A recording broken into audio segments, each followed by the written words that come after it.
Welcome back to live show. నిన్న AP assembly దద్దరిల్లింది. ఇటు చంద్రబాబు నాయుడు చాలా సీరియస్గా ఆయన ఆధారాలుంటే సభలో పెట్టండి, అనవసరంగా నిందిస్తే ఊరుకునేది లేదు, బురద జల్లి అలాగే గుడ్డ కాల్చి మొహాన పడేస్తే తుడుచుకోమంటే ఊరుకునేది లేదని చెప్పారు. రుజువులుంటే చెప్పండి, బర్తరఫ్ చేస్తాను మంత్రులని చెప్తూ ఉన్నారు. సిబిఐ ఎంక్వైరీకి ఖచ్చితంగా వెళ్లాలని చెప్పి ఇటు ప్రతిపక్ష నేత జగన్ డిమాండ్ చేస్తూ ఉన్నారు. దానికి సంబంధించి నిన్న హాట్గా చర్చ జరిగింది. ఒక దశలో వైసీపీ సభ్యుల్ని సస్పెండ్ చేశారు సభ నుంచి. ఇక అలాగే పురపాలక ఎన్నికలకు సంబంధించి ఇటు వరంగల్ ఖమ్మం కార్పొరేషన్లో అలాగే అచ్చంపేట పూర్తిగా అచ్చంపేటని క్లీన్ స్వీప్ చేసింది తెరాస. మిగతా చోట్ల కూడా విజయ్ దుందుబు మోగించింది. మరోవైపు తెలంగాణ అసెంబ్లీ ఇవాళ ప్రారంభం కాబోతోంది. తెలంగాణ బడ్జెట్ సమావేశాలు, వీటికి సంబంధించి చర్చలోకి వెళ్దాం. మనతో పాటు ఉన్నారు చెవిరెడ్డి భాస్కర్ రెడ్డి గారు, వైసీపీ ఎమ్మెల్యే చంద్రగిరి నుంచి ప్రాతినిధ్యం వహిస్తున్నారు. అలాగే మందా జగన్నాథం గారు, టీఆర్ఎస్ సీనియర్ నేత, మాజీ ఎంపీ. సాయిబాబా గారు, ఏపీ 20 సూత్రాల అమలు కమిటీ చైర్మన్. మరోవైపు తెలకపల్లి రవి గారు, రాజకీయ విశ్లేషకులు, సీనియర్ జర్నలిస్ట్. గుడ్ మార్నింగ్ అండి, వెల్కమ్ టు స్టూడియో. ముందుగా భాస్కర్ రెడ్డి గారు, ఏం చేయబోతున్నారు? నిన్నంతా హాట్గా జరిగింది. మరి 2-3 రోజుల నుంచి అవిశ్వాసం పెడతారనే ఒక ఊహాగానం వినిపిస్తోంది. మరి పెట్టే అవకాశం ఏమన్నా ఉందా? మరోవైపు చంద్రబాబు ఆధారాలుంటే చూపించమంటే మరి చూపించడానికి ఇబ్బంది ఏంటి? సభలో పెడితే మీరు అనే ఆధారాలు చెప్పచ్చు కదా వాళ్ళ మీద చేస్తున్న ఆరోపణలు. ఆధారాలు పూర్తి స్థాయిలో ఉన్నాయి. ఆధారాలు అందించడానికి సిద్ధంగా ఉన్నాం. ఎక్కడ అందించాలా, ఎవరికి అందించాలా? అసెంబ్లీ ఏం దర్యాప్తు సంస్థ కాదు అసెంబ్లీకి ఇవ్వడానికి. అప్పటికప్పుడు ఆయన మైక్ తీసుకున్నాక ఆధారాలు టీడే పెట్టు, ఆధారాలు చూపించిన తర్వాత బయటికి పంపిస్తా, బయటకే పంపిన ఒక ముఖ్యమంత్రి బాధ్యత చెప్పిన తర్వాత విషయాలు బయటకు పోవడానికి లేదు. మీరు ప్రూవ్ చేస్తా అంటే ఒక ముఖ్యమంత్రిగా ఉన్న వ్యక్తి నువ్వు అప్పటికప్పుడు ఆధారాలు అడుగుతావని సంకలో పెట్టుకుని ఎవరు రారు ఆధారాలు. అసెంబ్లీ చర్చ కోసం ఆ చర్చ డాక్యుమెంట్స్ తెస్తాం. అసెంబ్లీలో పెట్టడానికైనా ఇబ్బంది లేదు. ఇప్పటికిప్పుడే పెట్టుకోవాలంటే అప్పటికప్పుడు చేతులు ఉండవు కదా. ఆధారాలు బ్రహ్మాండంగా ఉన్నాయి, కావాల్సిన ఉన్నాయి. చంద్రబాబు తలదించుకునే ఉన్నాయి, చంద్రబాబు నాయుడు దోషగా నిలబడేంత ఆధారాలు ఉన్నాయి. మేమేమంటున్నాం, చంద్రబాబు నాయుడు గారు నీకు చిత్తశుద్ధి ఉంది కదా, నువ్వు నిప్పు లాంటి వ్యక్తి కదా, చాలా గొప్ప వ్యక్తి కదా, నీతికి నిజాయితీకి చంద్రబాబు మారిపోయారు అన్నప్పుడు సిబిఐ విచారణకు రా, అటు ఆధారాలు ఇస్తాం. సిబిఐ ఎవరు ఇప్పుడు అదే రాజశేఖర రెడ్డి గారు ఔటర్ రింగ్ రోడ్ విషయంలో అసెంబ్లీలో చంద్రబాబు నాయుడు గొడవ చేసి ఔటర్ రింగ్ రోడ్ విషయంలో భూ ఆక్రమణ జరిగిన అధ్యయన భూదంతా జరిగిందని చెప్పినప్పుడు రాజశేఖర నీకు ఏం కావాలని అడిగాడు. సిబిఐ విచారణ చేయాలని అడిగాడు చంద్రబాబు నాయుడు అసెంబ్లీలో. వేస్తున్న సిబిఐ ఎన్క్వైరీ చేయించుకోన్నాడు. 2006లో పెట్రోల్ రవి చనిపోయిన తర్వాత నీ కొడుకు సంబంధం ఉంది, నువ్వు సిబిఐ ఎన్క్వైరీ చేస్తే బయటపడతాయి అన్నప్పుడు నీకు కావాలి అంటే 2 సార్లు చెప్పాడు, అవసరం లేదు నా కొడుకు ఆయన బెంగళూరులో ఉన్నట్టు నువ్వు వేయాల్సిందే అన్నాడు. సిబిఐ ఎన్క్వైరీ పెట్రోల్ రవి గారు ముఖ్యమంత్రిగా వేయడం జరిగింది.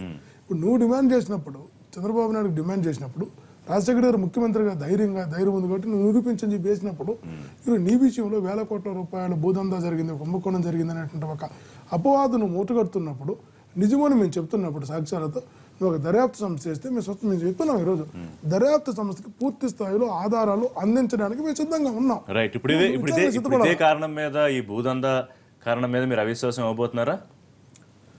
భూదందన కాదు, ఈ ఎన్నికల మేనిఫెస్టోలో చంద్రబాబు నాయుడు గారు ఏ హామీలు అయితే ఇచ్చాడో, రైతు రుణమాఫీ కానీ, మహిళా రుణమాఫీ కానీ, లేదు ఇంటికో ఉద్యోగం కానీ, ఇతరత్ర కానీ, ఈ అన్ని అమలు చేయకుండా తప్పించుకుంటున్నాడు. కాబట్టి ప్రజల్ని నమ్మించి ఓట్లు వేసుకుని మోసం చేశాడు. కాబట్టి ప్రజల తరపున అవకాశం ఇవ్వాలనుకుంటున్నాం, ఇవ్వబోతున్నాం, ఇస్తున్నాం. ఎప్పుడు ఇస్తున్నారు అనుకుంటున్నా? ఇప్పుడు ఆల్మోస్ట్ ఈ రోజు ఇచ్చే అవకాశం ఉంది. ఈరోజు ఇచ్చే బడ్జెట్ సమర్పించబోతున్నారు, దానికి ముందే ఇచ్చే అవకాశం ఉంది. ఇవ్వాలని ఆలోచనతో ఉన్నాం. ఖచ్చితంగా ఈరోజు అవిశ్వాస తీర్మానం పెట్టబోతున్నాం. అవిశ్వాస తీర్మానంలో చంద్రబాబు నాయుడు గారు ప్రజలకు ఇచ్చిన హామీలను ఎలా విఫలమయ్యాడు అనే విషయాన్ని కూడా అసెంబ్లీ ద్వారా ప్రజలు తీసుకెళ్ళబోతున్నాం. ఇప్పుడు మీ భూదందా విషయంలో ఒకటే అడుగుతున్నాం స్పష్టంగా. సెప్టెంబర్లో నువ్వు రాజధాని ప్రకటన చేశావు, ఆగస్టులో భూములు ఎట్టుకుంటారు ఈ పార్టీ నాయకులు, ఆధారాలతో పెట్టుకోవడానికి సిద్ధంగా ఉన్నాం. అంటే ఆగస్టులో భూములు ఆయన కూడా అదే అంటున్నాడు కదా, ఎవరికి ఇవ్వాలా? చంద్రబాబు నాయుడు ఇప్పుడు నువ్వే దోష అయినప్పుడు, మీరే ముద్ద అయినప్పుడు, నువ్వే ఆక్రమణ చేస్తామన్నప్పుడు నీ చేతికి ఆధారాలు చట్టిస్తాం. ఇప్పుడు సిబిఐని ఎవరు అపాయింట్ చేయాలా? కేంద్ర ప్రభుత్వమే కదా.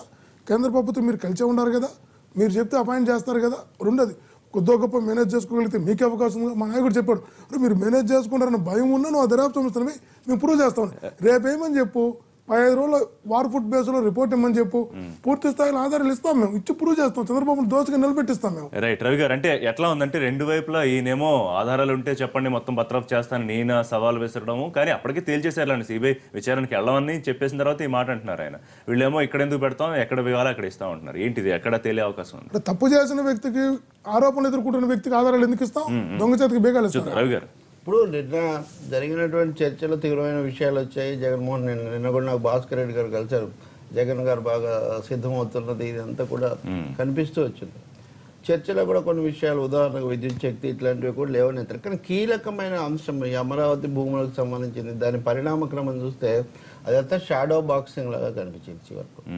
షాడో బాక్సింగ్ అంటే ఎందుకంటే వీళ్ళంతా మేము ఆరోపణలు ఇప్పటికే చేసామంటే ఇప్పుడు సాక్షి పత్రికలో ఆరోపణలు రాస్తారు. సరే అంతకుముందు కూడా ఉన్నాయి, లేవు అనేది కూడా ఏం కాదు. అక్కడ మంగళగిరి ప్రాంతంలో ఎవరు తిరిగినా కొంతమంది డబ్బు గల వాళ్ళు పెద్దవాళ్ళు భూములు కొన్నారు, పేదవాళ్ళ చేతులు దాటిపోయే మాట ఉంది. దాని మీద విచారణ జరిపితే నిజాలు బయటకు వస్తాయి అన్నది కూడా అభిప్రాయం కూడా అక్కడ ఉంది. కాదు విచారణ జరిపితేనే రాజధాని ప్రతిష్టకు భంగం, అంటే ఆరోపణలతో కొనసాగితే రాజధానికి ప్రతిష్ట అని అనుకుంటారో మనం ఏం చెప్పలేం. కానీ ఇక్కడ సమస్య ఎక్కడ వచ్చిందని నేను కీలకమైన అంశం చెప్తున్నాను. ఇంకా ఆరోపణలు లేదు, అంతా పరిశుద్ధంగా ఉందని నేనేం చెప్పడం లేదు. అలాగే సాక్షిలో రాసినవి సంపూర్ణమైన ఆధారాలను కూడా మనం చెప్పలేము. ఎందుకంటే బినామీ అని నిరూపించడానికి లేదా కనీసం అట్లాంటివో కొన్ని సూచనలు చేస్తాం మనం మీడియాలో ఉన్నప్పుడు. తప్పనిసరిగా ఇప్పుడు జేసీ దివాకర్ రెడ్డి గారు డ్రైవర్కి ఎక్కడ ఏదో ఉంది అన్నారు అనుకోండి, ఆయన ఏదో చెప్పారు, ఇలాంటివి చాలా ఉన్నాయి బినామీలు ఇట్లాంటివి. వాటిని నిరూపించేవో లేదా కనీసం సూచించేవో కొన్ని కావాలి, అటువంటివి లేవు. అంటే దొరకలేదా, దొరికిన అటు పెట్టుకున్నారో మనకు తెలియదు. అసాధారణమైన రీతిలో ముఖ్యమంత్రి ఇది అయిన తర్వాతే అడుగు ముందుకు వేయాలి. బయటికి పంపిస్తామని కాదు, కానీ ఇది అయిన తర్వాతే ముందుకు వెళ్ళాలి, మీరు ఆధారాలు పెట్టండి, నేను బర్తరఫ్ చేస్తాను. ఇక్కడ ఒక మాట ఉంది, అదే కాల్ మనీ వచ్చినా, ఇసుకది వచ్చినా, ఇంకోటి వచ్చినా కానీ ఏం లేదు, ఇవన్నీ ఆరోపణలను ఏకపక్షంగా చెప్తూ వచ్చిన ఒక పరిస్థితి. ఇది మంచిది కాదు, మీరెందుకు వీటన్నిటిని కూడా భుజాన్ని వేసుకోవాల్సిన అవసరం ఉందా, అంటే నిజంగా లోపం ఉందని ఒప్పుకున్నట్టే కదా అనే విమర్శలు నేను నిన్న కూడా చేశాం చర్చలు. ఇప్పుడు ఉంటే ఇవ్వండి, నేను బర్తరఫ్ చేస్తాను, 1-2 సార్లు నారాయణ పుల్లారావు ఆయన 1-2 సార్లు అన్నారు. అన్నప్పుడు ఇప్పుడు భాస్కర్ రెడ్డి గారు చెప్పినంత స్పష్టంగా కూడా జగన్ చెప్పలేదు అక్కడ, ఏది మీరే దోషులు కాబట్టి నేను మీకు ఇవ్వడం లేదని కానీ, మా దగ్గర ఇంకా చాలా ఆధారాలు ఉన్నాయి, మేము తగిన సమయంలో ఇస్తామని కానీ ఇటువంటివి ఏం చెప్పలేదు. ఇంకా మూడో మాట, సిబిఐ దర్యాప్తు వస్తుంది అనుకున్నది ఒకేసారి రాదు, దానికి కూడా అనేక దశలు ఉంటాయి. సిబిఐ దర్యాప్తుకు అంగీకరించడం అంటేనే దానికి ఒక ప్రాథమికమైనటువంటి కొన్ని ఆధారాలు కొన్ని అక్కడ ఉండి, అటువంటిది ఉందా లేదా. సభా సంఘాలు ఉంటాయి, ఉదాహరణకు సభలో ఉంటే ఇప్పుడు ఒకే ప్రతిపక్షం ఉంది కాబట్టి సభా సంఘం వేయడం, సభాపతి మీద కూడా కొన్ని ఆరోపణలు ఉన్నట్టున్నాయి ఆ కథనంలో, కానీ సభాపతి బల్ల మీద పెట్టడం, ఫైల్ చూపించడం, ఇటువంటి ఒక ప్రక్రియ ఉంది. శాసనసభ బయట పత్రికలో రాయడం, సిబిఐ రాజకీయంగా అడగడం వేరు. సభా వేదిక మీద ప్రతిపక్ష నాయకుడు ఆరోపణలు చేసినప్పుడు దానికి సంబంధించిన ప్రక్రియ అంటే ఒకటి ఉంటుంది. జగన్నాథం గారికి కూడా తెలుసు, చాలా దీర్ఘకాలం ఆయన పార్లమెంట్లో ఉన్నారు. అది కాదు, నేరుగా మీరు సిబిఐకి అంగీకరించండి అన్నది వైఎస్ఆర్ పార్టీ కోరిక, డిమాండ్. చంద్రబాబు గారు కూడా మీరు అది అయిన తర్వాతే ముందుకు పోవాలన్నారు, తీరా ఆయన దానికి ఒప్పుకోలేదు. కానీ చర్చ వీళ్ళే అర్థంతరంగా ముగించారు. వాళ్ళేమో సిబిఐ తప్ప మేమేం మాట్లాడమని వాళ్ళు దాని మీద నినాదాలు వాళ్ళు నినాదాలు ఇచ్చేసి వాళ్ళు బయటికి పోయారు. ఈ జరిగిన తర్వాతే ముందుకు పోవాలని ఒక పెద్ద లక్ష్మణ్ రేఖో లేదా చంద్రరేఖో ఇచ్చిన వీళ్ళేమో వీళ్ళు చర్చ ముగించేసి ఇంకా అంతా అయిపోయింది, రాత్రికి మళ్ళీ రేపు పొద్దున కొత్తగా బడ్జెట్ పెట్టుకుందాం అనుకున్నారు. అంటే ఈ చర్చ లాజికల్ కంక్లూజన్ కంటే తర్కబద్ధమైన ముగింపుకు వెళ్ళలేదనేది చాలా స్పష్టంగా కనిపిస్తుంది. అంటే పెద్దలకు దీని లోతుపాతుల్లోకి వెళ్ళి నిగ్గు తేల్చడం అనేది లేదు. ఇది ఈ శాసనసభ వచ్చిన 20 మాసాల నుంచి కూడా ఈ క్రమంలో జగన్ కేసులను వీళ్ళు ప్రస్తావిస్తారు, చంద్రబాబు నాయుడు 2 ఎకరాలు వాళ్ళు ప్రస్తావిస్తారు. ఇదంతా అలవాటైనటువంటి పురాణం అంతా మళ్ళీ ఒకసారి నడిచింది. నిజంగా ఇక్కడ ఇంతకంటే కూడా నిర్మాణాత్మకంగా నిజంగా ఉంటే వైఎస్ఆర్ పార్టీకి చాలా మార్గాలు ఉన్నాయి. వాళ్ళు న్యాయస్థానాలకు వెళ్ళొచ్చు, నిపుణుల సంఘాన్ని వేయచ్చు, సభా సంఘాన్ని కోరొచ్చు, అన్ని సాక్ష్యాధారాలు ఒకేసారి పెట్టక్కర్లేదు. వారు అన్నట్టు బ్యాగ్లో పెట్టుకోలేదు అనుకుంటే దశల వారీగా వీటిని నెమ్మదిగా బయట పెట్టచ్చు. కానీ సిబిఐ అంటేనే మేము తీస్తాము వీటిని బయటకి, అంటే మరి వాళ్ళ కార్యాచరణ ప్రణాళిక ఏంటో మనకు తెలియదు, అది మనం చూడాలి. ఇప్పటికైతే ఈ అభిప్రాయం కలుగుతుంది నిన్న చూస్తే. రైట్, మంగళగిరి నుంచి వేణుగోపాల్ గారు, గుడ్ మార్నింగ్, చెప్పండి. చాలా బలమైన ప్రతిపక్షం ఉంటుంది ఆంధ్రప్రదేశ్లో వైసీపీ. మరి ఎందుకని ఇలాగా పప్పులో కాలేస్తుందో అర్థం కావట్లేదు. నిజంగా నిన్న జగన్మోహన్ రెడ్డి గారు ఆయన సిగ్గుపడాలేమో నాకు తెలిసి. నిజంగా ఓపెన్ ఛాలెంజ్ ఇచ్చి చంద్రబాబు నాయుడు గారు మీ దగ్గర ఉన్న ఆధారాలు ఎవరిని సస్పెండ్ చేస్తానంటే మొత్తం భూముల మీద సిబిఐ ఎంక్వైరీ ఏమన్నారు తప్పితే నా దగ్గర ఈ ఆధారాలు ఉన్నాయి నేను ఇస్తాను అనే మాట ఆయన చెప్పలేకపోయారు. అది చాలా మైనస్. వీళ్ళ దగ్గర ఆధారాలు ఉంటే మీకు స్పీకర్ గారు ఏమన్నా వాటిని తారుమారు చేస్తారనో లేకపోతే ప్రభుత్వం తారుమారు చేస్తారనే అనుమానం ఉంటే మీకు బాగా అంటే ఇవ్వాల్సిన చోట ఇస్తాం కదా, ఇప్పుడు సభలో ఏం పెడతా ఉంటున్నారు చెవిరెడ్డి భాస్కర్ రెడ్డి గారు. బాగా ఎక్స్పీరియన్స్ ఉంది, కోర్టుకి ఇస్తే ఆటోమేటిక్ గా సిబిఐ ఎంక్వైరీ చేస్తుంది. కోర్టు మన కోర్టుని అడగచ్చు, జగన్మోహన్ రెడ్డి గారు మీరు వేసినట్టు కోర్టుని ఏమనొచ్చు. మీరు ఆ పాయింట్ ఏం చెప్పకుండా అసలు మీరు అసలు ఎందుకనంత ఫుల్స్ అవుతున్నారో అర్థం కావట్లేదు సార్. రైట్ వేణుగోపాల్ గారు. ఇంకో కాలర్ చెవిరెడ్డి భాస్కర్ రెడ్డి గారు చెప్పారండి బయట తగిన సమయం ఆ మాట జగన్ సభలో కూడా చెప్పలేదు. ఇంకో మాట కూడా చెప్తున్నాను, ఈరోజు సాక్షులు రాస్తారు 1:16 మందిని. ఎందుకు అవసరం వస్తుంది వైఎస్ఆర్ పార్టీకి? నేను వాళ్ళు కూడా ఆలోచించుకోలేదు, వ్యూహాత్మకంగా వెళ్తామన్నారు, ఇదంతా బాగుంది. ఒక్కరే అంటే ఎన్ని ఆరోపణలు అటు నుంచి 10 మంది కావచ్చు. జగన్ సర్వశక్తిమంతుడు, వ్యూహదర్శుడు అన్ని అనుకున్నప్పటికీ కూడా అధికార పక్షం యొక్క వ్యూహం నెరవేరడానికి ఇది చివరికి కనుక దారితీస్తుంటే, దాన్ని మీరు అనుమతిస్తూ ఉంటే దీని అంతటి యొక్క పరమార్థం ఏంటి? ఎందుకు ఇంత జరిగిందనే చర్చ వస్తుంది. రైట్, కడప నుంచి గంగాధర్ గారు నమస్తే, మాట్లాడండి. నిన్న జరిగిన దాంట్లో మాత్రం చూస్తేనండి, చంద్రబాబు గారు పూర్తిగా ఎంతంటే ఒక ఇర్రెస్పాన్సిబుల్ గా మాట్లాడారండి. ఎందుకంటే ప్రతి కేసులో కూడా ప్రైమా ఫేషి ఎవిడెన్స్, ప్రైమా ఫేషి అనేది ఒకటి ఉంటుందండి. అంటే మనం ఒక కేసును విచారణకు అది అర్హ తీసుకోవడానికి పనికొస్తుందా లేదనే ప్రైమా ఫేషి అనేది ఒకటి ఉంటుంది. ఇక్కడ సాక్షి గాని వైఎస్ఆర్సీపీ గాని వాళ్ళు సర్వే నంబర్లు వేశారు, ఇక నారాయణ గారికి బినామీలు ఉన్నారని చెప్పేసి ప్రమీల అని కానీ వాళ్ళ పేర్లు కానీ చెప్పారు, వాళ్ళు ఎంతెంత ఉన్నారని చెప్పారు, వాళ్ళకి ఆర్థిక స్తోమత లేదని కూడా చెప్పారు. ఇంత ప్రైమాఫేషి జరిగిన తర్వాత కూడా ఆయన సిబిఐ ఎంక్వైరీ వెంట నేను వేయను, నాకు పూర్తి ఆధారాలు ఇస్తే డిస్మిస్ చేస్తాను అన్న మాట్లాడతారు. అసలు ఆయన ముఖ్యమంత్రిగా మళ్ళీ గొప్ప చెప్పుకుంటారు, నేను 9 ఏళ్ళు ముఖ్యమంత్రిగా ఉన్నాను, 10 ఏళ్ళు ప్రతిపక్ష నేతగా ఉన్నాను. కానీ ఇంత చిన్న లాజిక్ అని ఎట్లా మిస్ అయ్యారో అర్థం కావాలి. వాళ్ళు ప్రైమాఫేషిగా అన్ని ఇచ్చినప్పుడు సిబిఐ ఎంక్వైరీని ఆర్డర్ చేయొచ్చు కదండి. ఇప్పుడు మొత్తం ఆధారాలన్నీ తీసుకొచ్చేయట్లేదు చిన్న క్లారిఫికేషన్ ఇస్తా అన్నకు కూడా. అంటే మీకు బయట లోపల జరుగుతున్నది బయట ప్రపంచానికి తెలుస్తున్నది పూర్తిగా విరుద్ధమైంది. ఒకప్పుడు లోపల ఏం జరుగుతుందో మొత్తం లైవ్ ఇచ్చేవాళ్ళు, ఇప్పుడు లోపల వాళ్ళకి నచ్చినటువంటిదే బయటకు వస్తుంది, మైక్ ఇచ్చినటువంటిదే బయటకు వస్తుంది. మైక్ ఇచ్చినటువంటిది బయటకు వస్తుంది. ఇక్కడ ఏం జరుగుతుంది, జగన్మోహన్ రెడ్డి గారు అన్నట్టు జగన్మోహన్ గారు ఆ మాట స్పష్టంగా చెప్పాడు, చెప్తే మైక్ కట్ చేశాడు. 3 సార్లు లేచి నేను చెప్పేది మైక్ రిలీజ్ చేయండి, స్పీకర్ రిలీజ్ చేయలేదు, చాలాసేపు ఆర్గ్యూ చేశాడు. అంటే అది చెప్పబోతున్నారు స్పీకర్ కి తెలియదు కదా, ఆయన ఏదో సుదీర్ఘ ప్రసంగానికి వెళ్తున్నాడు. కాదు, స్పీకర్ గారికి అర్థమైంది. ఏమని చెప్పాడు, మీరు ఆధారాలు అంటున్నాడు, ఎవరి చేతికి ఆధారాలు ఇవ్వాలా? అతను అది కంటిన్యూ చేస్తాడు స్పీచ్ని. మీ కొడుకు మీద ఆరోపణలు ఉన్నాయి, స్పీకర్ కొడుకు, మీ కొడుకు కూడా భూతందాలు ఉండాలని మీకు ఇమ్మంటావా? లేదు, ముద్దాయిగా ఉన్న దోషిగా ఉన్న తనే దీనికి సంబంధించి సూత్రధారి పాత్రధారి మీ కొడుకు ఈ పాత్రలో ఉంటే మీ చేతికి ఇమ్మంటారా? సూత్రధారి పాత్రధారిగా ఉన్న దీని వెనకాల భూదందానికి సీఎం గారికి ఇమ్మంటారా? మంత్రులు విచ్చలవిడిగా అవినీతి సొమ్ముతో కొన్నటువంటి వాళ్ళకి ఇమ్మంటారా? ఎవరికి ఇమ్మంటారు? ఇన్సైడర్ ట్రేడింగ్ జరిగింది, ఇన్సైడర్ ట్రేడింగ్ కన్నా మరింత ఘోరంగా ఇక్కడ అవినీతి జరిగిందని తీవ్రంగా ఆరోపణలు చేస్తుంది. సరే, సాక్షిలో వచ్చే కథనాలు ఒకటి అయితే ఇంత సీరియస్ ఎలిగేషన్స్ వాళ్ళు చేస్తూ ఉన్నప్పుడు ఎంక్వైరీకి, ఇప్పుడు అతను అన్నట్టు ఎంక్వైరీకి సరే వేసుకోండి, పత్రఫ్ చేస్తా ఉంటున్నారు తప్ప ఎంక్వైరీకి రైట్ వెల్కమ్ అనడానికి ఏమైనా ఇబ్బంది ఉంటుందా? ఎందుకు దాన్ని ఇప్పుడు రవి గారు చెప్పినట్టు అర్ధంతరంగా ముగించేసి నెక్స్ట్ ఇష్యూకి వెళ్ళిపోవాలనే తాపత్రయం కనిపించింది.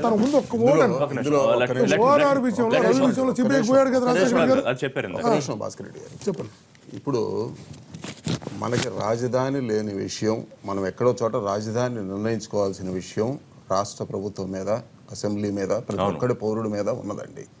సో రాజధాని కోసం ఒక ప్రాసెస్ జరుగుతుంది అనేది కూడా అందరికీ తెలుసు. తెలుగుదేశం పార్టీ ప్రభుత్వం అందరికీ సెంటర్ ప్లేస్లో ఒక ప్లేస్లో రాజధాని కావాలని కూడా చెప్తానే ఉన్నారు. సో సెప్టెంబర్ 3వ తారీఖున అసెంబ్లీ చేసిన తీర్మానం కనుక అందరం చదువుకుంటే, అందులో అది ఆ రోజున అసెంబ్లీ చేసిన ఏకగ్రీవ తీర్మానం. అది తీర్మానం చూసుకుంటే గుంటూరు విజయవాడ మధ్య క్యాపిటల్ ఉండాలి అనేది అసెంబ్లీ సెప్టెంబర్ 3, 2014 తీర్మానం చేసిందండి. ఇందులో సాక్షిలో వచ్చిన తర్వాత మిగతా వాళ్ళు రాసిన తర్వాత ముఖ్యమంత్రి గారు ప్రెస్ మీట్లు అన్నీ కూడా నేను కూడా చూశానండి. చూస్తే సెప్టెంబర్ 3, 2014కి జూన్ 8 రాష్ట్రం ఏర్పడిన దగ్గర నుంచి 2014 జూన్ 8 నుంచి సెప్టెంబర్ 3, 2014 వరకు చూస్తే మనం 560 ఎకరాలు చిల్లర రిజిస్ట్రేషన్లు జరిగినాయి. వాటిల్లో రకరకాలు ఉన్నాయండి. ఫ్యామిలీ సెటిల్మెంట్లు ఉన్నాయి, గిఫ్ట్ డీడ్లు ఉన్నాయి, బ్యాంకు మార్టిగేజ్ రిలీజులు ఉన్నాయి. అవన్నీ పోగా 300-350 ఎకరాలు నికరమైన ఆస్తులు ట్రాన్స్ఫర్ జరిగినాయి. సో 350 ఎకరాలు ఇన్సైడర్ ట్రేడింగ్ జరిగిందని అంటామా? అక్కడ ఎవరెవరు ఉన్నారు, ఎవరెవరు కొనుక్కున్నారంటే ప్రతి ఒక్కరికి ఇది ఓపెన్గా తెలిసిన విషయమే. సెప్టెంబర్ 3వ తారీఖు నుంచి మధ్యలో అసెంబ్లీ అనేక సార్లు జరిగింది. ఫైనల్గా డిసెంబర్ 8వ తారీఖున ఇది తుళ్ళూరు ప్రాంతం రాజధాని అని ఫైనల్గా డిక్లేర్ చేశారు. ఆ మధ్యకాలంలో చూస్తే 1100 ఎకరాలు రిజిస్ట్రేషన్ శాఖలో ఇవన్నీ ఎక్కడ దాచిపెట్టేవి కూడా కాదండి. రిజిస్ట్రేషన్ శాఖ వెబ్సైట్కి వెళ్ళినా లేదు, ఇవాళ ఎవరెవరు రాజధానికి భూములు సరెండర్ చేశారని చూస్తే సిఆర్డిఏ వెబ్సైట్లో చాలా క్లారికట్గా ఉంది.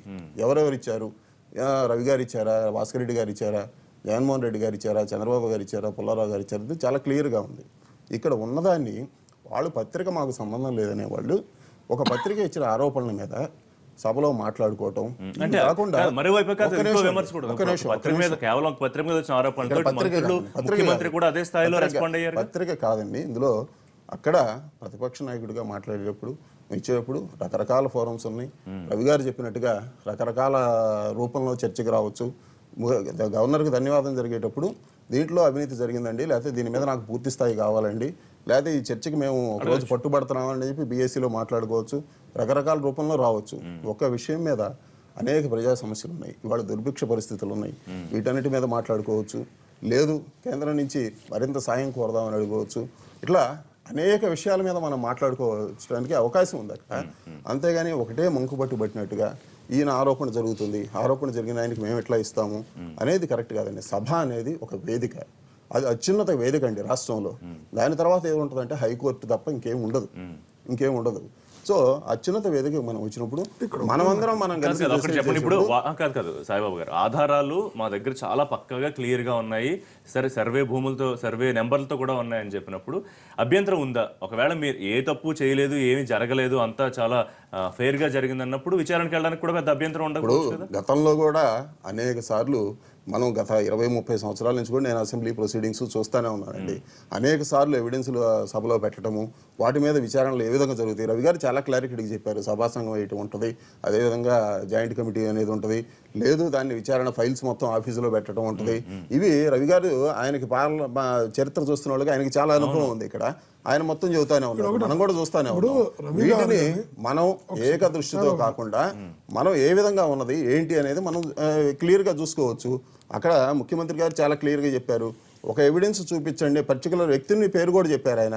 ఆ వ్యక్తిని చూపిస్తే నేను ఆ ముందు వ్యక్తిని తీసేస్తాను, చర్య తీసుకుంటాను అన్నారు. చర్య తీసుకోలేదు అనలేదు. అంటే మనకు మన అసెంబ్లీ మీద మన మీద నమ్మకం లేకుండా ఇక ఎక్కడికి వెళ్తాం మనం? ఇక్కడ ఒకటన్నా ముఖ్యమంత్రి గారు ఇప్పుడు రవి గారు చెప్పినట్టు, లేదా సభాపతి చెప్పినట్టు సభా సంఘం ఉందనో ఇంకోటి ఉందో ఏదో ఒక విచారం చేయించండి. మీకున్నటువంటి ఆలోచన ఈ విధంగా చేస్తే బాగుంటుందని తెలుగుదేశం పార్టీ సభ్యులుగా మీరు కానీ జర్నలిస్ట్గా సీనియర్ అతను ఉన్న ఆలోచన చంద్రబాబు లేదు, నేను ఏ విచారణ చేయను, ఏ విచారణ నేను ఒప్పుకోను గట్టిగా చెప్పాడు. అంటే నువ్వు కనీసం ఓకే మీరు సిబిఐ అడుగు, సిబిఐ ఒప్పుకోని అంటారు. ఇప్పుడు మీ ఆధారాలన్నీ క్లోజ్ చేసి లోపల పెట్టేస్తారు. చేయము అంటే నువ్వు సభా సంఘం వేస్తే నేను సభా సంఘంగా వేస్తా, ఇక్కడే అఖిలపక్షం వేస్తా, చూపించను ప్రూవ్ చేయండి అని చెప్పాలా.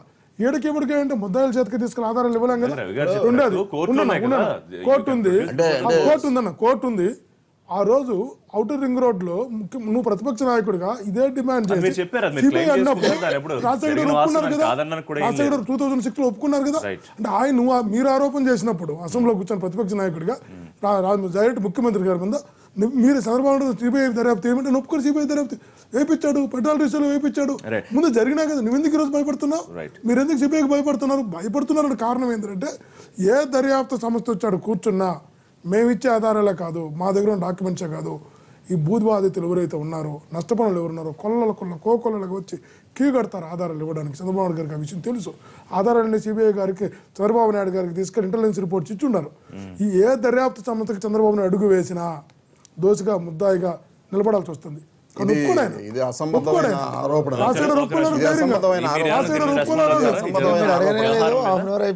లేదంటే తెలంగాణ సబ్జెక్ట్ వచ్చినప్పుడు మీతో మాట్లాడిద్దాం అనుకున్నా, బట్ మీరు దీని మీద రెస్పాండ్ అవుతారా? General issue parliament ప్రాక్టీషన్.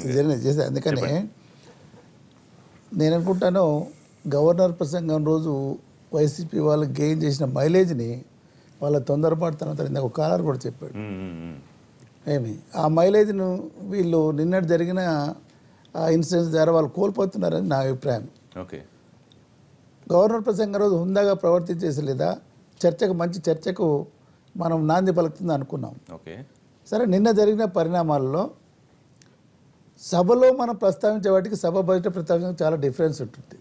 సంఘాలు ఇప్పుడు మీరు సిబిఐ వేయమన్నారు, సభలో వేయమనికుండా మీరు డైరెక్ట్గా సిబిఐకి మీ ఎవిడెన్స్ ఇవ్వచ్చు, కోర్టులకు వెళ్ళొచ్చు, సభలో మాట్లాడాల్సిన అవసరం కూడా లేకుండా అవసరం లేకుండా సభలో మాట్లాడిన వాటి సాధారణంగా ఇందాక రవి గారు చెప్పినట్టే వాటిని ఏదైనా మీరు స్పీకర్కి మీరు ఏదో ఆరోపణ చేసి ఏమంటే వేరు, ఆరోపణ చేసేమంటే వేరండి. మీరు స్పీకర్కి సబ్మిట్ చేయండి, మీ దగ్గర ఉన్న ఎవిడెన్స్ని మీరు వేయండి, మేము చూసుకుంటాము అంటారంటే అనేది కుదరదు. అది మీరు స్పీకర్ టేబుల్ని పెట్టి ఇవి మా దగ్గర ఆధారాలు ఉన్నాయంటే సభలో జరిగే విషయాల మీద సభా సంఘాలు వేస్తారు. ఆ ఎటువంటి సంఘం అనేది అందరు కూర్చొని నిర్ణయించుకుంటారు, దాని యొక్క నిగ్గు తేల్చడానికి వస్తుంది. అది కాకుండా సభలో మీరు సిబిఐ వేయండి అని చెప్పేసి అది టెక్నికల్లీ ఫాల్ట్ అయితే అసలు. అయితే అవుట్ సైడ్ ది హౌస్ ఆయన డిమాండ్ చేసేవాడు, ఆయనకు వెన్యూస్ ఉన్నాయి. ఇప్పుడు ఇందాక రవి గారు మీరు కోర్టుకు వెళ్ళండి, రాష్ట్రపతికి సబ్మిట్ చేయండి, ప్రధానమంత్రి డైరెక్ట్ మీరు సిబిఐకి డైరెక్ట్ లెటర్ రాయండి. మీకు సిబిఐ మీరు ఒక తీర్మానం చేస్తేనే చేస్తామని అన్నారండి. ఎవిడెన్స్ ఉంటేనంటే దే విల్ డెఫినెట్లీ వితౌట్ సూమోటగలేదా ఏమన్నా ఒకటేమంటారంటే ఉనండి సీఎం గారు రాయాలి అని అంటారు. సాధారణంగా సీఎం గారు రావాలని ఇప్పుడు చాలా విషయాల్లో అవుట్ సైడ్ ది పర్వ్యూ ఉన్న పార్లమెంట్లో జనాల మీద సిబిఐ ఎంక్వైరీలు అయితే ఉంటాయి. అవన్నీ ముఖ్యమంత్రి గారు చేశారా? అట్లా ఉండదు. ఒకటి భాస్కర్ నేను ఏంటంటే మీకు వచ్చిన అడ్వాంటేజ్ నిన్న ఏంటంటే ప్రతిదానికి మొండి పట్టుబట్టాడు. నేను చూశాను, మీరు ఆయన వెనుక కూర్చొని ఉన్నారు మీరు. అయితే నిన్న దీంట్లో మీరు చెప్పి అక్కడ ఏంటంటే మీరు డిమాండ్ చేసింది ఇప్పుడు ఇంకోటి సాయిబాబు గారు అన్నట్లేదా నిన్న గవర్నర్ సంఘానికి ధన్యవాదాలు తీర్మానం వచ్చేట. దాంట్లో ప్రపంచంలో ఉన్న అన్ని విషయాలు మాట్లాడవచ్చు. ఈ అవినీతి మీరు ఏంటి మేము చూపిస్తామనడం కన్నా ఇదిగో నా దగ్గర ఇది నెంబర్ 1 దీని మీద ఈ ఎవిడెన్స్, నెంబర్ 2 దీని మీద ఈ ఎవిడెన్స్, నేను సభాపటాల మీద పెడతా ఉన్నాను చెప్పేసి లేదా డిబేట్ చేస్తే దానికి ఒక అర్థం ఉండేది. నిజంగా కూడా ముఖ్యమంత్రి గారు లేదా వీక్ అయిపోయలేదు ఎస్ సభ ఆమోదు సభ ఒకవేళ కోరితేనంటే సభా సంఘం సిబిఐకి ఏంటంటే డెఫినెట్ గా ఇవ్వడవు మీరు ఆధారాలు ఇవ్వకుండా చెప్పి చేస్తే మళ్ళీ చెప్పే ముందు మొదటిది ప్రభుత్వం వాదన లేదు, దీని మీద విచారణ జరిపి నిగ్గు తేలితే మనకు అప్రతిష్ట అన్న వాదన కూడా అది వాస్తవం కాదు. నిజాలు నిరూపించుకుంటేనే మనకు ప్రతిష్ట తప్ప దాన్ని అలా పెట్టడం వల్ల వచ్చేది లేదు. రెండో మాట అవే ఆధారాలు ఇవ్వచ్చు. సభానాయకుడు పత్రికలో రాసిన పత్రికలో చదువుకోరు కదా సభ్యులు, మీరు ఫైల్స్ రూపంలో మీరు తర్వాత మిగిలిన దీని మీద నడిస్తే మేము తర్వాత చేస్తామని మీరు చెప్పొచ్చు. ఆ వ్యూహాత్మకమైన పొరపాట లేకపోతే షాడో బాక్సింగ్ అనే సందేహం వ్యూహాత్మకమైన పొరపాటు లేకపోతే మీరు కావాలి స్టాటిస్టికల్ గా క్లారిటీతో వెళ్తున్నారా? క్లారిటీగానే పోతున్నావు. తను ఇప్పటికిప్పుడు తను ఏం చెప్పొచ్చు, ఒకళ్ళు ఉందాక ఆధారాలు ఇవ్వంటే 48 hours టైం ఇస్తున్నా, అసెంబ్లీ 15 రోజులు 2 రోజులు మాకు అడిగి నాకు మైక్ కూడా చూద్దాం ఇవ్వడం లేదు. 2 రోజులు టైం ఇస్తున్నా, 2 రోజులు అసెంబ్లీలో పెట్టమని. అంటే మీకు బయట మీకు కనబడేది ఒకటి, బయట లోపల జరుగుతున్నది ఒకటి. మేము ఈ రోజు దాని గురించి మళ్ళీ డెప్త్ పోతే మళ్ళీ ప్రివిలేజ్ కమిటీ నోటీస్ ఒకటే చెప్తున్నాం. మేము ఆధారాలతో నిరూపించడానికి సిద్ధంగా ఉన్నాం. నేను జగన్మోహన్ గారు చెప్పారు కదా మాట చెప్పొచ్చు ఈ ఆధారాలు నేను సభా పటాల మీద పెడుతున్నాను. స్పీకర్ డినై చేయలేదు దాన్ని. నిన్న పేరులతో పాటు చెప్పాడు. సాంబశివరావు గారు నారాయణ బామర్ది 72 ఎకరాలు కొన్నాడు. వాళ్ళ దగ్గర పనిచేసాం ప్రమీల 129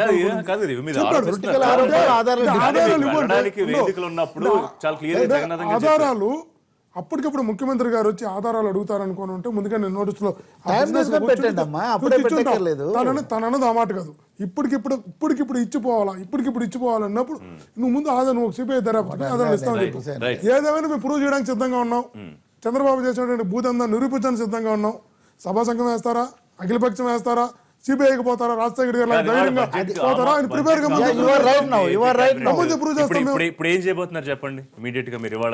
చంద్రబాబు నాయుడు ఎన్నికల్లో ఇచ్చిన హామీల పైన విఫలమైన దానిపైన లేదు, ఈ భూదందా పైన ఈ రాష్ట్రాన్ని అధోగతి పాలు చేసి అన్యాక్రాంతం చేసి రాజధాని రియల్ ఎస్టేట్ వ్యాపారంగా మార్చుకున్న విధానం పైన ఈ రోజు మేము ఖచ్చితంగా కూడా చంద్రబాబు అవిశ్వాస తీర్మానం పెట్టే అవకాశం ఉంది. రైట్, అవిశ్వాస తీర్మానం పెడతామని చెవిరెడ్డి భాస్కర్ రెడ్డి చెప్తున్నారు. Welcome back to live show. Warangal, Khammam, అచ్చంపేటలో ఘన విజయం సాధించింది అధికార టీఆర్ఎస్ పార్టీ. అచ్చంపేటలో అయితే మొత్తం క్లీన్ స్వీప్. జగన్నాథం గారు, ఏం జరుగుతుంది అంటే సరే ఎవరికి అవకాశాలు లేవని 2014 సార్వత్రిక ఎన్నికల తర్వాత ప్రతిఫలితం చెప్తోంది. ఒకవైపు ప్రతిపక్షాలు లేకుండా మొత్తం జెండాలు పీకే కార్యక్రమం చేస్తూ ఒకవైపు ఒక్కొక్క ఎన్నికల్లో విజయం సాధించుకుంటూ వెళుతున్నారు. అసలు ఎందుకు ఇంత వన్ సైడెడ్గా వస్తుంది అంటే ఏం చెప్పుకోవచ్చు కారణాలు? ఇప్పుడు నేను వరంగల్ తర్వాత ఖమ్మం తెలియదు, ప్రత్యక్షంగా అచ్చంపేట నా పార్లమెంట్ కాన్స్టిట్యూన్సీ అన్నారు. నేను పూర్తి స్థాయిలో అక్కడ ప్రచారంలో పాల్గొనడం జరిగింది. మేము చెప్పేదానికంటే ముందు ప్రజలు, ఇది నేనేదో మా పార్టీ అని చెప్పేసి నేను పొగడడానికి అని చెప్పట్లేదు.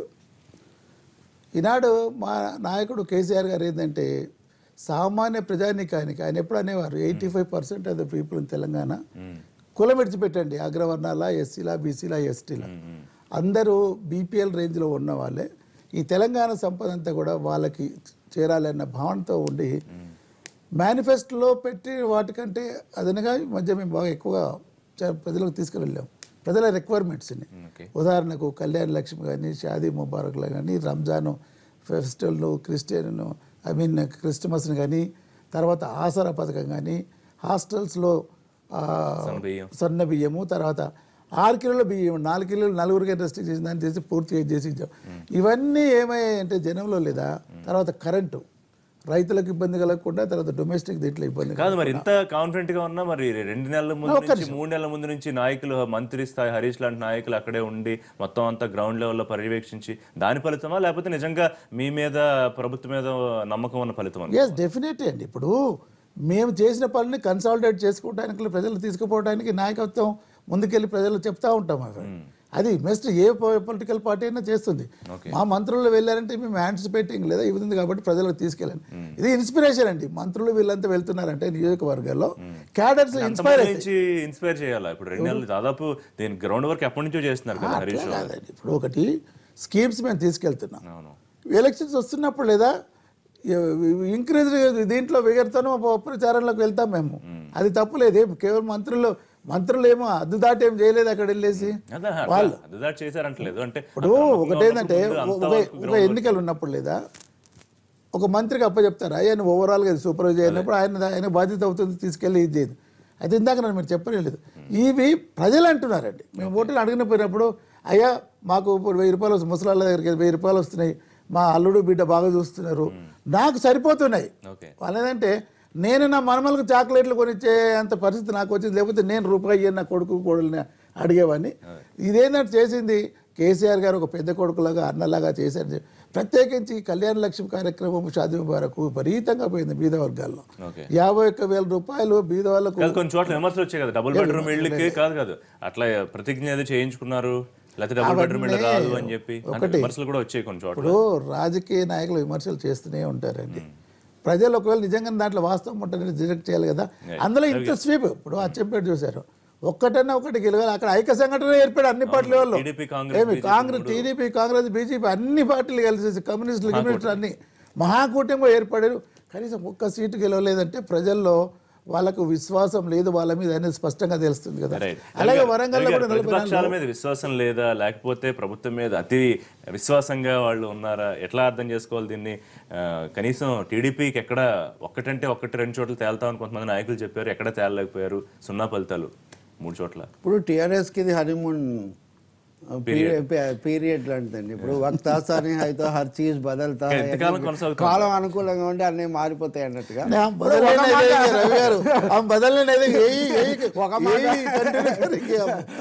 ఒక మాట ఏంటంటే ఇప్పుడు టీఆర్ఎస్కు అనుకూలం ఒకటి రాష్ట్రం ఏర్పడింది, కేసీఆర్ నాయకత్వం చేస్తున్నారు, నీళ్ళు ఇస్తున్నారు, లేకపోతే కరెంట్ ఇస్తున్నారు, ఇటువంటి ఒక వాతావరణం, మంచి వాతావరణం ఏర్పడింది. అది సుహృద్భావాన్ని పెంచుతుంది. రెండోది మీరు అన్నట్టుగా ఇతర పార్టీల నుంచి, ఉదాహరణకు తుమ్మల నాగేశ్వరరావు రాకపోతే కమ్యూనిస్టులు కంచుకోవటం, ఖమ్మంలో అలాంటి పరిణామం రావడం అభివృద్ధి కోసం వచ్చాడు, ఆశయాల కోసం వచ్చాడు, బంగారు తేలని వాళ్ళు చెప్తారు. ఏదైనా కానీ సమాధాన భేద దండోపాయాలని ఉన్నాయి. ఇక్కడ ప్రభుత్వం పట్ల, కేసీఆర్ పట్ల ఉన్న సుహృద్భావం ఉంది. ఇతర పార్టీల నుంచి సామూహికంగా చేర్చుకున్నటువంటి రాజకీయ ప్రభావం ఉంది.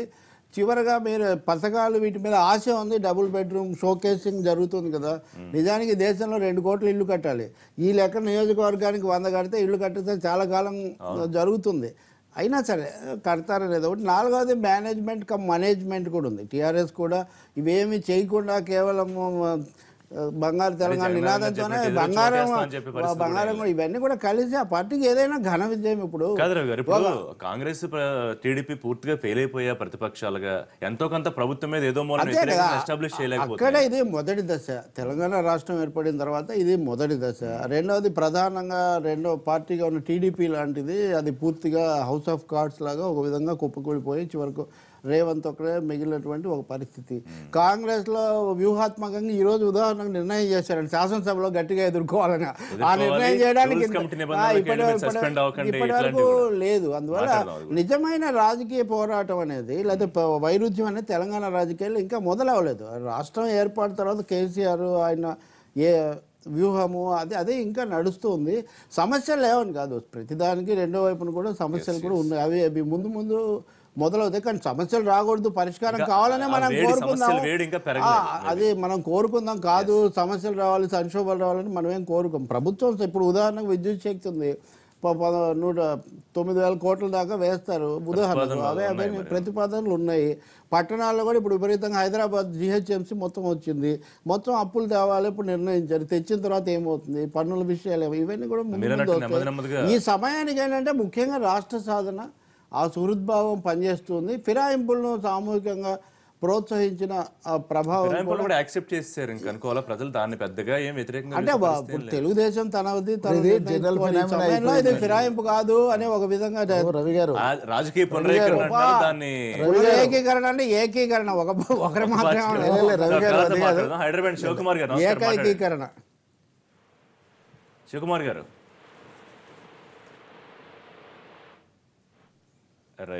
దీంతో అన్ని పార్టీలు పోతాయని కూడా కాదు, ఋషి అది కూడా గుర్తుపెట్టుకో. చెప్పమంది ఒక్కటి, రవి గారు అన్నట్టు మాకు ఇస్తున్న ఈ యొక్క ఘన విజయాలు మా మీద బరువు కూడా పెంచుతుందండి. ఇప్పుడు అన్నారు మీరు ఇవన్నీ ఫుల్ఫిల్ చేయాలి అంటే ఫండ్స్ ఇది చేసుకుంటే ఒకటి ట్యాక్స్లు వేయాలి, ట్యాక్స్లు వేస్తే ప్రజల కోపం వస్తుంది, లేదా అప్పులు తీసుకోవాలి, భారం అప్పులు తీరవాలంటే కూడా ట్యాక్స్. కాబట్టి వీఆర్ వెరీ కాన్షియస్. ఎందుకంటే ఇవన్నిటిని సమన్వయం చేసుకుంటూ వనరులు తెలుగుదేశం పార్టీ ముందుకు తీసుకెళ్లాలని చెప్పేసి చాలా దారుణమైన పరిస్థితి చెప్పుకోవచ్చు. దీన్ని అంటే మనం రెండో కోణంలో కూడా చూడాల్సిన అవసరం ఉందండి. ఇది స్థానిక సంస్థల ఎన్నికలు. ఇటీవల జరిగిన 2014 అసెంబ్లీ ఎన్నికలు చూసుకుంటే వరంగల్లో కావచ్చు, ఖమ్మం కావచ్చు, అచ్చంపేట కావచ్చు, ఇవన్నీ కూడా టీఆర్ఎస్ పార్టీ గెలిచిన స్థానాలు అండి. సో టీఆర్ఎస్ పార్టీ గెలిచిన దగ్గర ఆటోమేటిక్ గా అవతల పక్షాలు లేదు కదా గతంలో అక్కడ గెలిచిన స్థానాలు అయితే వరంగల్ అక్కడే గెలిచారండి, అచ్చంపేట కూడా గెలిచిందండి. అక్కడ స్థానిక సంస్థల ఎన్నికలు జరిగినాయి.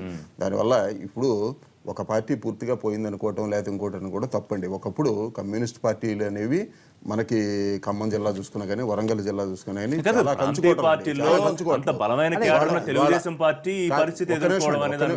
ఒక నిమిషం ఋషి గారు, ఇందులో ఒకప్పుడు ఖమ్మం జిల్లా కానీ వరంగల్ జిల్లా కానీ అంటే కమ్యూనిస్టులు తప్ప ఎవరు గెలవని ప్రాంతాలండి. కమ్యూనిస్టులు తప్ప వాళ్ళతో మాట్లాడితే తప్ప, వాళ్ళతో అలియన్స్ అయితే తప్ప, లేకపోతే వాళ్ళు ఇండివిజువల్గా తప్ప ఎవరూ గెలవని స్థానాలు. తెలుగుదేశం పార్టీ వచ్చిన తర్వాత కమ్యూనిస్టులని ఒకసారి వాళ్ళు వీళ్ళు వేరుగా పోటీ చేస్తే తెలుగుదేశం పార్టీ రీప్లేస్ చేసింది. అట్లాగే ఇవాళ 2014 తర్వాత జరుగుతున్న ఎన్నికల్లో టీఆర్ఎస్ పార్టీ బలంగా వచ్చింది అక్కడ. ఇది ఎవరం కూడా కాదనలేని నిర్వివాదమైన అంశము. ఒకవేళ ఇవాళ కమ్యూనిస్టులు ఆ ప్రాంతాల్లో ఎటువంటి ప్రభావం చూపించట్లేదు అనుకున్నా కానీ పొరపాటు అవుతుందండి. ప్రజెన్స్ అనేది ఉంటానే ఉంది. అట్లాగే తెలుగుదేశం పార్టీ కూడా ఉంటానే ఉంటుందండి. పూర్తిగా కుప్పకూలిపోయింది లేదా ఇది అనుకోవడం కూడా మనం పొరపాటు. ప్రస్తుతం ఇటీవల జరిగిన 2014 అసెంబ్లీ ఎన్నికల తర్వాత జరుగుతున్న స్థానిక సంస్థల్లో జనరల్ గా అధికార పార్టీకి ఎక్కడ కూడా మనం ఓవరాల్ గా కంట్రీ మీరు కనీసం ఒక్క చోట కూడా తేలి ఏదో ఒక్క స్థానంలో 2014 ఎన్నికల తర్వాత అక్కడ కార్యకర్తల్లో కానీ లేకపోతే కానీ కొంత నిర్లిప్తత వచ్చిన మాట అయితే వాస్తవం. ఇది అదేవిధంగా టీఆర్ఎస్ కొంత బలపడిన మాట కూడా వాస్తవం. అక్కడ ఇది అధినాయకత్వం ఫెయిల్యూర్ అని చెప్పుకోవచ్చు. అట్లా ఎట్టి పరిస్థితుల్లో ఉండదండి అది. ఇప్పుడు ఎందుకంటే ఒక్కొక్క దాంట్లో జరుగుతూ ఉంటుంది. ఇవాళ కమ్యూనిస్ట్ పార్టీలో లేకపోతే తెలుగుదేశం పార్టీలో ఓడిపోయినంత మాత్రాన ఖమ్మం జిల్లాలో, వరంగల్ జిల్లాలోనో, బెంగాల్లోనో అందరూ కూడా ఎరోడ్ అయిపోయారు అనుకోవడం కూడా పొరపాటు అండి. అక్కడ ప్రజలు ప్రస్తుతం ఆ విధమైన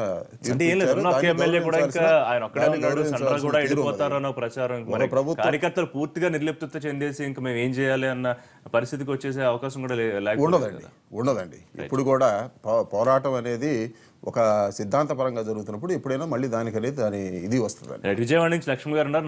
నమస్కారం లక్ష్మణ్ గారు, మాట్లాడండి. నమస్తే అండి అందరికి. చెప్పండి. నేను ఎలక్షన్స్ గురించి కొంచెం రియాక్ట్ అవుదాం అనుకుంటున్నాను. చెప్పండి. తెలంగాణ నిన్న జరిగిన వరంగల్ కార్పొరేషన్ ఖమ్మం ఎలక్షన్స్ లో and Achampet TRS one sided గా ఉన్నది. ప్రజలు చాలా రెస్పాన్సిబిలిటీ ఉందండి కేసీఆర్ గారి మీద. చాలా హోప్ తో ఉన్నారు ప్రజలు, చాలా ఆశ పెట్టుకుని ఉన్నారు. చేయవలసి వస్తుంది. ప్లస్ టీడీపీ అయితే కంప్లీట్ ఐడెంటిటీ పోయిందనే చెప్పాలి. ఇంకా ఓటుకు నోటు కేసులో ఇద్దరు ఎమ్మెల్యేలు మిగిలినట్టున్నారు తెలుగుదేశంలోకి. వాళ్ళిద్దరు ప్రస్తుతానికి ముగ్గురున్నారులేండి. ఇంకా ముగ్గురు ఉన్నారు. కృష్ణయ్య గారు ఇంకా అది కూడా ఆయన ఎటు తిరిగి ఆయన వేరే రాజ్యం బీసీ ఉద్యమం ఆయన రైట్ లక్ష్మణ్ గారు. రైట్ రవి గారు. ఇంకా అంటే ఇక్కడ ఒక్కటే సమస్య అండి, టీటీడీపీకి ఒక వ్యూహం ఏంటి, ఒక విధానం ఏంటి, ప్రజలతో నిలబడి వాళ్ళు నిర్వచించుకోవాల్సిన అవసరం ఉంది. కమ్యూనిస్టులకు వాళ్ళకు ఒక మాట ఉంది, నీళ్లు లేని ఎడారిలో కన్నీళ్ళు లేని తాగి బతకాలన్నట్టుగా పదవులు లేకుండా ఒక ఎమ్మెల్యే ఉన్నా లేకుండా ఉంటాం అనేది కమ్యూనిస్టు ఉద్యమానికి ప్రజలు పోరాటాలు ఉద్యమాలు. అధికార పక్షం విషయానికి వచ్చేసరికి, తెలుగుదేశం విషయానికి వచ్చేసరికి మొదటేమో నేను ఇక్కడి నుంచి అసలు వెళ్ళనని, ఇప్పుడేమో అసలు ఇక్కడికి రానే ఈ రెండింటికి మధ్యలో ఉన్నటువంటి అగాధం రెండు రాష్ట్రాల విభజనలో వచ్చినటువంటి రెండు రాష్ట్రాలకు సంబంధించిన వైరుధ్యాలు, అక్కడ పాలకపక్షంగా ఉండటం, ఇవన్నీ తెలుగుదేశం ఒక ప్రజాస్వామికమైన విధానం తీసుకోవాల్సి ఉంటుంది. ఓటుకు నోటు వ్యవహారం తర్వాత అదే తెలుగుదేశం చేసిన అతిపెద్ద రాజకీయమైన నైతికమైన పొరపాటు ఓటుకు నోటు వ్యవహారం. అది కూడా అక్కడి నుంచి మొదలైంది. ఒక విధంగా చెప్పాలంటే గజిబిజన్ అండి, ఒక అపక్షీణత అనేది ఇంకా వచ్చింది. దాన్ని సాయి గారు చెప్తున్నాం తేలిగ్గా తీసుకోలేము. దాన్ని వాళ్ళు అంతర్గతంగా ఏం చేసుకుంటారు, దాని మీద వాళ్ళు చాలా చేస్తారా లేదా అనేది కూడా భారతదేశంలో ఒక ప్రాంతీయ పార్టీ రెండు చోట్ల లేదు కాబట్టి ఆ అనుభవం తెలంగాణలో పునరావృతం అవుతుందా కూడా మనం చూడాల్సి ఉంటుంది. పంచుకోవచ్చు కూడా బీజేపీ టీఆర్ఎస్ అని కూడా అంటున్నారు ఇప్పుడు అంటున్నారు. కానీ ఆ ఈక్వేషన్ మన రేవంత్ రెడ్డి కొట్టుబడేసి అన్నట్టు మూలిగే నక్క మీద తాటికాయ పడ్డట్టుంది పరిస్థితి. యాక్చువల్లీ వివిధ కారణాల మూలంలో టీడీపీ మీద తెలంగాణ ప్రజల్లో విశ్వాసం సన్నగిల్లింది. ఏంటంటే ఉద్దేశపూర్వకమో ఉద్దేశం కాకపోవడంలో ఇక్కడ ప్రాజెక్ట్స్కి లెటర్స్ రాయడము విభజన జరిగిపోయింది. విభజన జరిగిపోయిన తర్వాత గోదావరి జలాల విషయంలో కానీ కృష్ణా జలాల విషయంలో కానీ there are boards and effects ఉన్నప్పుడు లేదా మాకిచ్చిన వాటాల్లో నీళ్ళు మేము ప్రాజెక్ట్ ఏమంటే వాటి కూడా అడ్డుగా రాయడం, ఇవన్నీ ప్రజలు ఏమవుతుందంటే గతంలో అన్యాయం చేశారు, మళ్ళీ విడిపోయిన తర్వాత మీరు అన్యాయం చేస్తున్నారు అనే దానిలో ఒకటి ప్రజలు బాగా నాటుకుపోతుంది.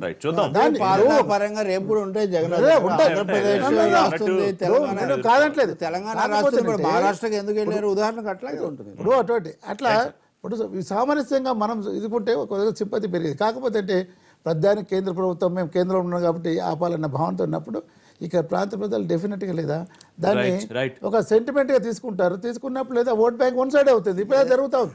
మీరు సామరస్యంగా ఉన్నప్పుడు ఇందాక సాయిబాబు గారు అంటే ఏ రాజకీయ పార్టీ అయినా కానీ తుడుచుకుపోయింది అనడానికి అవకాశాలు ఉండవు. ఏదో విధంగా ఎమర్జీ అవుతూ ఉంటారు.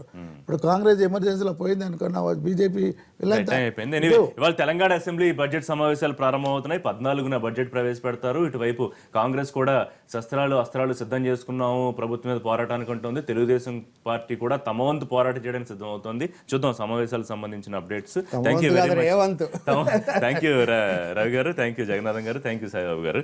అలాగే ఇది ఇవాళ పొలిటికల్ అప్డేట్స్ కోసం చూస్తూనే ఉండండి ఎన్టీవీ.